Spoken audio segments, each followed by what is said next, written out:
Sports, where we review all the best sports clips from around the world. If this is your first time checking out a video, please do consider subscribing. We are building an amazing community here, and I would absolutely love to see you part of it. And please don't forget to give this video a thumbs up, as it really does help with the visibility and the algorithm, and I would greatly appreciate it.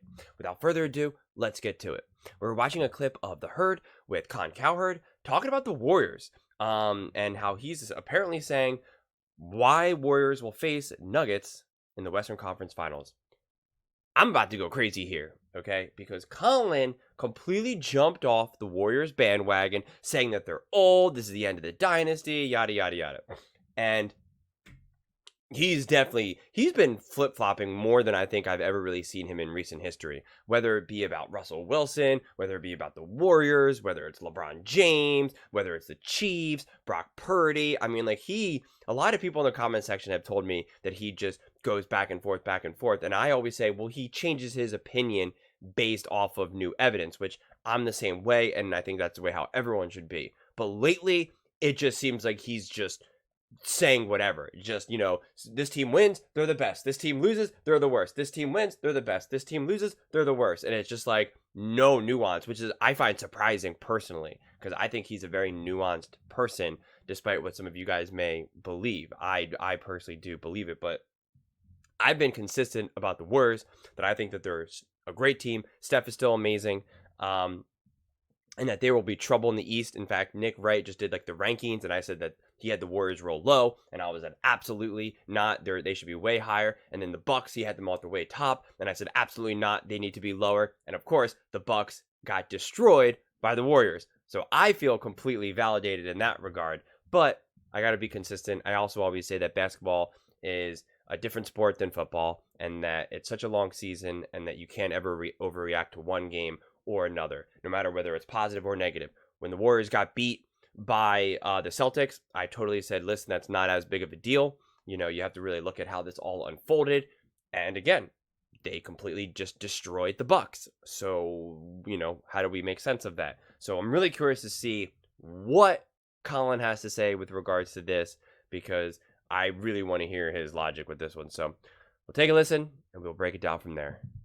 Happen to miss it because I was at the Lakers game, what we'll just call the debacle at Crypto. At Crypto. Goodness gracious. So they had a full team. Here we go.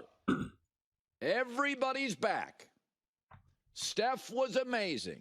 Milwaukee hung for a while. Warriors blow them out late with a gigantic fourth quarter. We pay so much attention, and probably should, to LeBron's greatness, age, and longevity. We forget Steph's 36 very soon. Is he the anti-LeBron in many forms? Built a dynasty with his first team.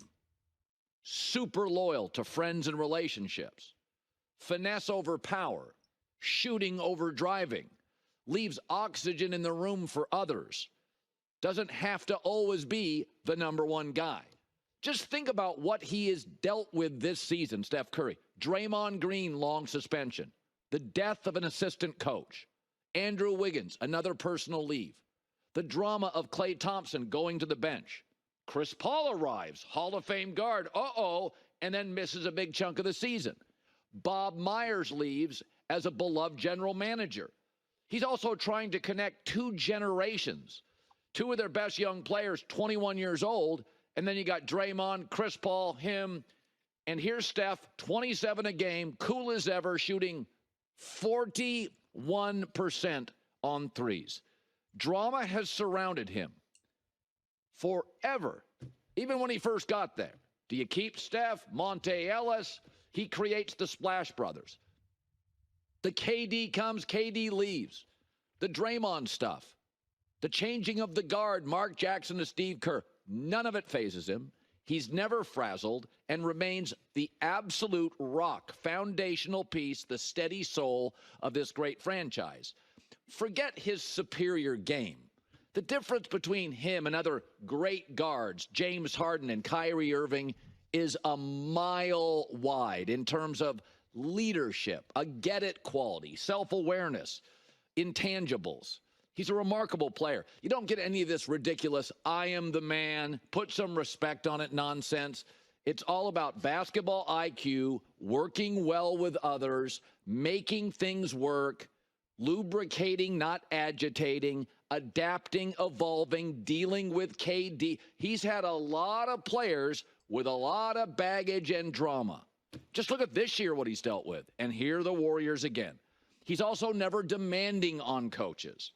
You know, I like LeBron, but he can be passive, aggressive, little drops in the media, putting pressure on a GM, an owner, or a coach. We've seen it a half dozen times in L.A.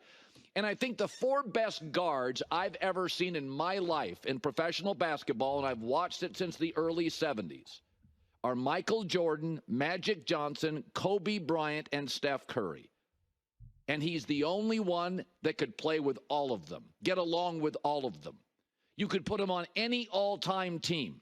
If he played with Michael, he'd be like, hey, I'll just run around. If you spot me open, throw it. Kobe was hard to play with. Steph could play with him. He worked with KD. KD can be a lot. Got along great. He gets along with everybody. And that's an underrated skill. I love LeBron. Think he's the all-time best at doing great things across the board. But there are some things about Steph I strongly prefer. And last night, another classic performance. The band is finally all back together. They add Chris Paul. It's a new GM, the death of an assistant. Clay comes off the bench. Young kids everywhere. And they're blowing out Milwaukee. Great win, Warriors. Finally, the entire unit is back. And I'll make my call. Warriors end up in the Western Conference Finals against Denver. So, okay, it doesn't look like he's going to actually unpack why he believes that, except for, I guess, you know, Steph Curry's greatness. So, yeah, I don't have anything negative to say about Steph. He's one of my favorite players. I'm a huge Golden State Warriors fan. I absolutely love them. I love everything they do, and I love the way they play. Just to expand a little bit, and then also kind of go against what Colin is saying, but first to kind of agree.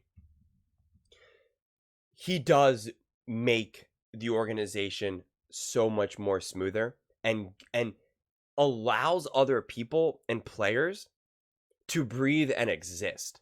Something that LeBron does not do. We see that there's trouble in LA or that they're not winning, and LeBron again, he starts acting like he's going to retire, or he starts tweets passive aggressively, pretty much saying like, you better get me better players, you better do this, you better do that. He always holds every franchise he's with completely hostage. You could be the biggest LeBron fan. You can't deny that. You just can't.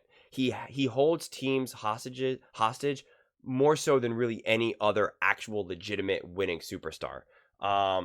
And it's kind of crazy because, again, you've seen Steph have so much success and not do any of that. Steph easily could have been running his mouth throughout this season and been like, I just don't know, I got to see where the future brings us, and give these like weird open-ended, like, is he going to leave? Is he not? The Golden State Warriors better, make him happy. Otherwise, he's going to try to go somewhere else. Like, he never does that, and he allows other players to exist, to grow, to make mistakes. He doesn't make them feel uncomfortable. I mean, don't get me wrong, he still has expectations and they still know that they need to compete, but they laid the groundwork there, that they know that, we have a way of doing things and you're going to learn how to do it, but also don't be afraid to make mistakes. They don't have that. Any of LeBron's teams don't have that. Any of his old players, whether it's Mario Chalmers in Miami and a couple other players in Miami, whether it be in Cleveland in his first stint, whether it be, in LA, you have a lot of these younger players where you can just tell they can't handle it. And there's too much pressure, and LeBron puts too much pressure and makes them uncomfortable. LeBron undeniably makes players better. I don't want to act like LeBron doesn't make players better, because he does, and he makes other players around him better, probably more than any other player in the history of the NBA. So I don't want you to think of it that I'm not giving him flowers in with regards to that. But there is a different level of comfortability that players have playing around, say, a Steph than they do with LeBron. And again, look how Russell Westbrook is working with the Clippers. I mean, he worked with the Clippers like immediately. He really did. He was able to work with, James Harden and Kawhi Leonard and PG-13. Like, that works. I'm not going to tell you that they're going to win the championship and they're going to tear off 3-4 championships, and all that. But, like, it's working. They're clearly competitive and they clearly do great. And LeBron couldn't make that happen, which is pretty interesting. And for the most part, him and KD, again, take away that bubble year, it has not really been what it was supposed to be. And you can chalk it up to age, you could chalk it up to AD. I mean, like, you could chalk it up to a few various things. But the truth of the matter is that what Steph is doing with the Warriors right now is just so much more impressive to me than anything LeBron has done with the Lakers. Anything. And to me, it's not particularly close, because if you take away that bubble championship, LeBron and the Lakers, they've done nothing for years. They really have just done nothing for years. The only realistic chance they had was during the bubble, and they won, and that was such a ridiculous year. I am one of those people that just don't really count it. And honestly, the NBA world really doesn't count it that much, because you never even see highlights. Anytime you're watching a game and they show highlights of big moments, you just practically never see it. You just never see it. You never really see the moments with, like, the fans with their FaceTime, where they're all, like, on the screens and stuff, like FaceTime screens and stuff. Like, you just don't see it. Occasionally they'll reference, when the Lakers won in 20 whatever, like, but it's just not really referenced. It's almost like a forgotten season, because any real basketball player knows that was not a real season. That you have this massive break and then you're in the bubble and there's no fans. It's just not real. That was just not real NBA basketball. It's just not.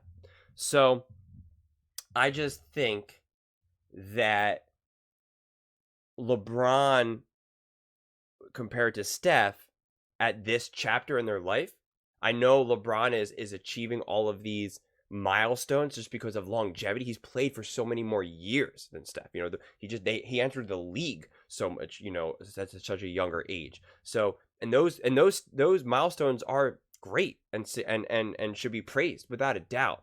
But if we're really just comparing superstar to superstar and personality and what's being accomplished, I think what Steph is doing and the way he's doing it and the way he's doing it with such a lack of ego is not being praised enough, honestly.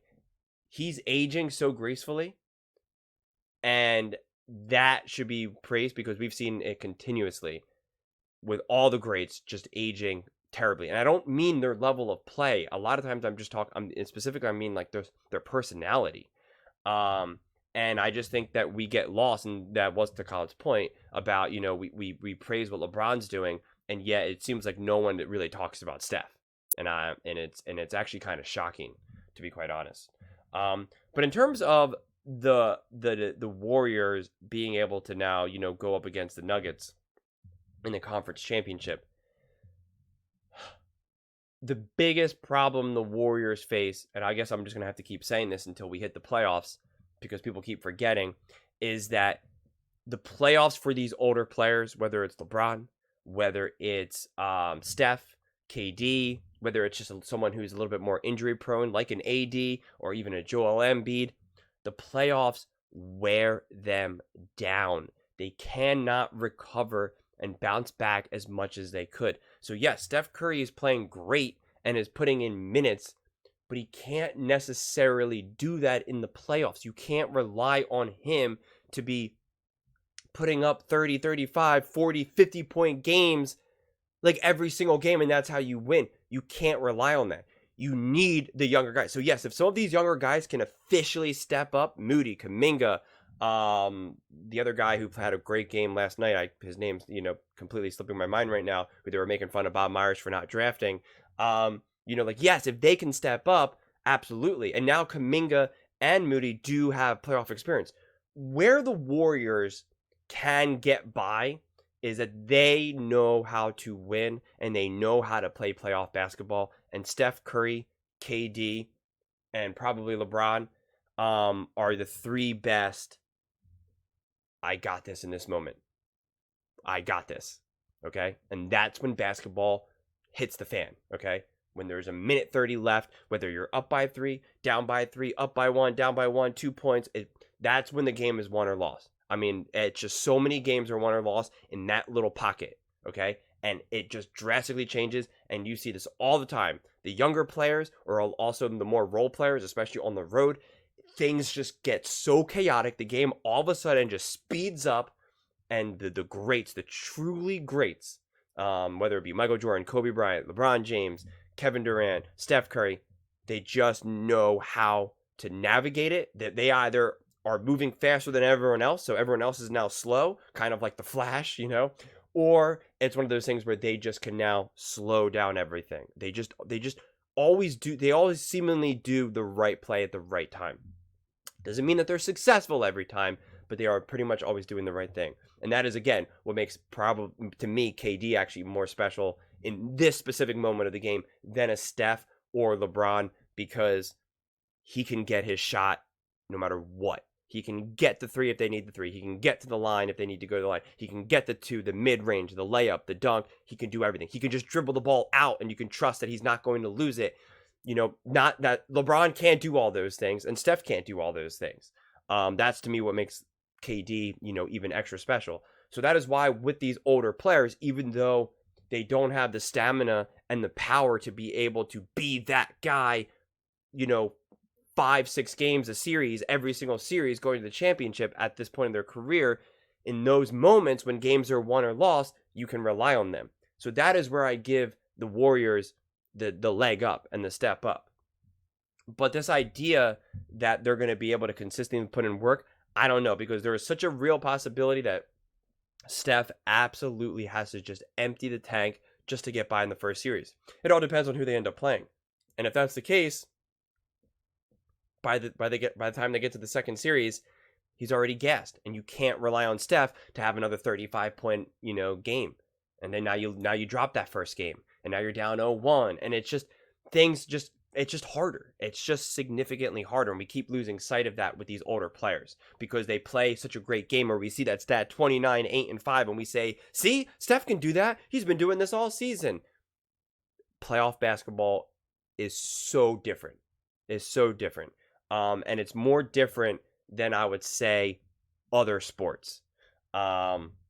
Football, no doubt the intensity is up, but you're still tackling hard in week 9, okay? You are still doing what you need to do in week 9 versus the playoffs.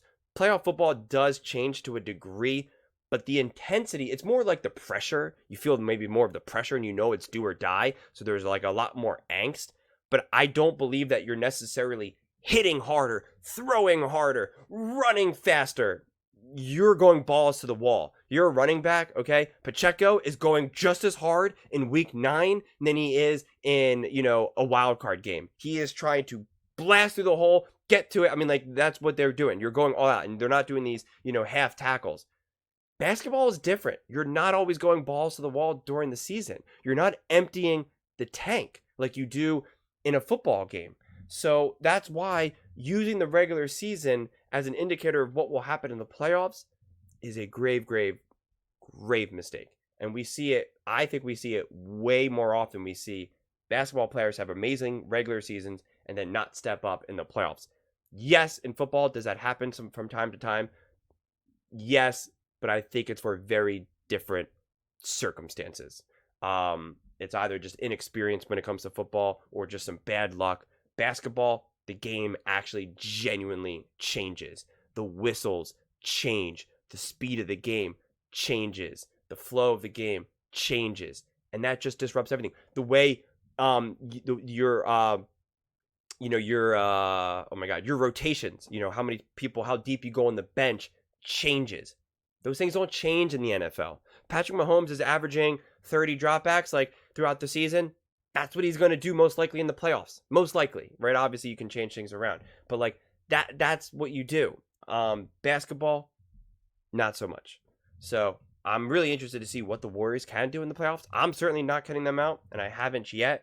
But I'm also not going to just start making these all right, that's it. They're going to be in the Western Conference Championship and, in the Western Conference Finals, and they're going to go take the Nuggets to 7 games. It's just, you're just making stuff up from my viewpoint. And with this channel, I really don't want to make stuff up just for the sake of content creation personally. But those are just my thoughts. I would absolutely love to hear yours. Do you think the Warriors have what it takes to win it all, or just to even just get to the Western Conference Finals? What do you think about the whole comparison between what LeBron James is doing versus what Steph Curry's doing at this point in their career? I read every single comment, so if you think what I'm saying is the most ridiculous thing you've ever heard, please let me know in the comments below. If you think what I'm saying is the most amazing thing, then definitely please let me know. Either way, let's get into some discussions, let's get into some fights, but ultimately, let's just have some fun. And please do consider subscribing. We are building an amazing community here, and I would absolutely love to see you part of it. I want to build something that we all genuinely feel connected to, something that we're really excited to be part of, and I think we're well on our way to doing it. And please don't forget to give this video a thumbs up, as it really does help with the visibility and the algorithm. Thank you so much, and see you next time.